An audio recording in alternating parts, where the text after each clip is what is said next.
Olá, queridos irmãos e amigos que nos acompanham sempre nessas devocionais, sempre por sugestão do presente diário. Hoje nós temos o tema chamado Alegria. Esse tema está perpassado nas Sagradas Escrituras em muitos lugares. No entanto, o texto de hoje nos sugere o livro de Esdras, capítulo 6, que tem 22 versículos. Por essa razão, eu não vou ler, mas você pode ler em sua casa, sozinho aí, o texto, e perceber o contexto em que esse texto está sendo mencionado, o motivo da alegria. É o seguinte, quando Ciro tomou a Babilônia, ele deu a liberdade do povo judeu regressar para a terra prometida. Nem todos vieram na mesma leva, na primeira leva, mas foi dada a liberdade. E também um compromisso de reconstruir Jerusalém, reconstruir o templo. Agora, na sucessão do governo, está o rei Dario, que foi, inclusive, um bom amigo do profeta Daniel. Apesar de ser um rei persa, ele teve, assim, uma postura muito amiga e muito crédula, muito abençoada para o povo judeu. Então, Dario rever o decreto de Ciro e reforça o decreto de Ciro, tomando todas as providências necessárias para que a casa de Deus, o templo do Senhor, fosse reconstruído com todo cuidado. Esse é o contexto de Esdras capítulo 6. E realmente no 6º ano do rei Dario, o templo foi inaugurado. Ele não era igual ao templo construído por Salomão, mas era também muito majestoso. Não é? Então, na inauguração, aconteceu nas comemorações da Páscoa. Aí juntava-se as festas da inauguração do templo, da casa de Deus, e a Páscoa também. A Páscoa tornou-se a principal festa dos judeus, porque lembrava a passagem do povo quando saiu do cativeiro do Egito, né? E está então indo para a terra prometida, e portanto uma festa que tornou-se símbolo de liberdade, símbolo da independência do povo de Deus. Agora, junta-se o novo templo e a festa da Páscoa, e por isso que tem o motivo de toda a alegria. É bom lembrar que o nosso Senhor e Salvador Jesus Cristo morreu em Jerusalém na festa da Páscoa como Cordeiro Pascal. Ele entregou a sua vida pelo seu povo. Então foi na Páscoa.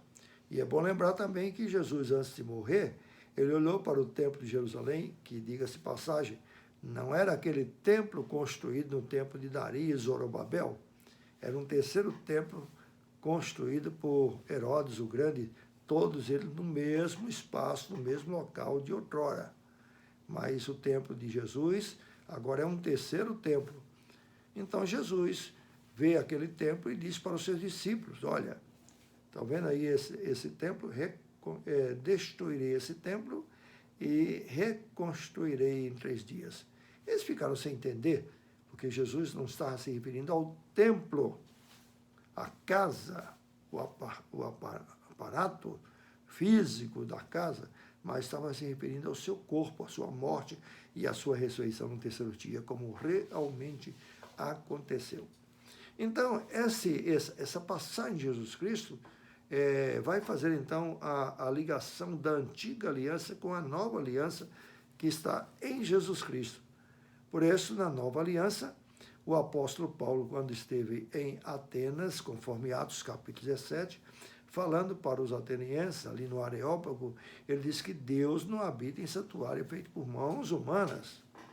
Realmente, é verdade. Na nova aliança, a habitação de Deus não está circunscrita a um espaço, a um templo feito de pedras, ou seja lá do que for, mas feito por o próprio Deus, porque é Deus quem constrói o nosso corpo. É no corpo que Deus habita. Deus, na verdade, está em todo lugar. Essa é a grande verdade. mas ele habita principalmente no coração do quebrantado, do abatido, no coração daquele que crê, que tem a fé no nosso Senhor e Salvador Jesus Cristo. Não é? Então, essa é a grande maravilha. O fato do Antigo Testamento dizer assim, alegrai-vos, vamos à casa do Senhor, dizendo que é um motivo de alegria, como diz também o profeta lá no Antigo Testamento, assim, Deus está no seu santo templo, cale-se diante dele toda a terra. O templo agora que Deus habita não é esse templo. A glória de Deus que estava naquele templo habita através do Espírito Santo. E o Senhor Jesus Cristo, quando morreu na Páscoa, ele disse assim, olha, eu vou mandar o Espírito Santo para vocês.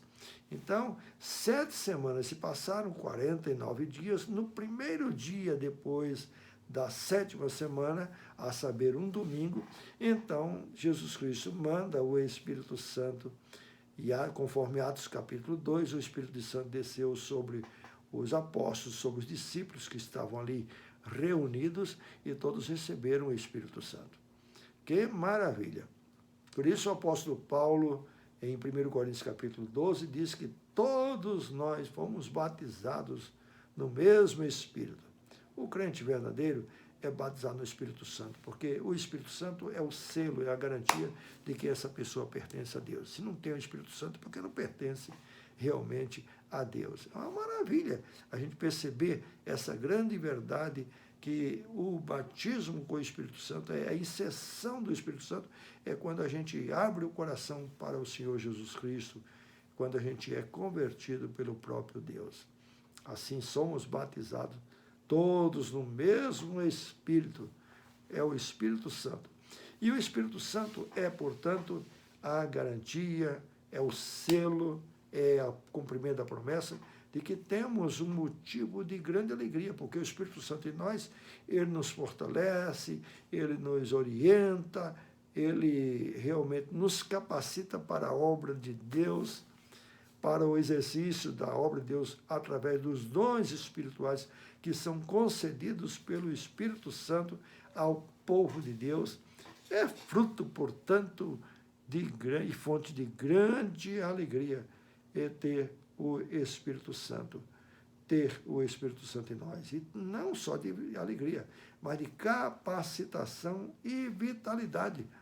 Lembrando a vitalidade do povo de Deus quando inaugurou o templo, assim a vitalidade e a alegria que temos também através do Espírito Santo. É uma alegria espiritual, como disse Jesus, a minha alegria jamais será tirada dos vossos corações.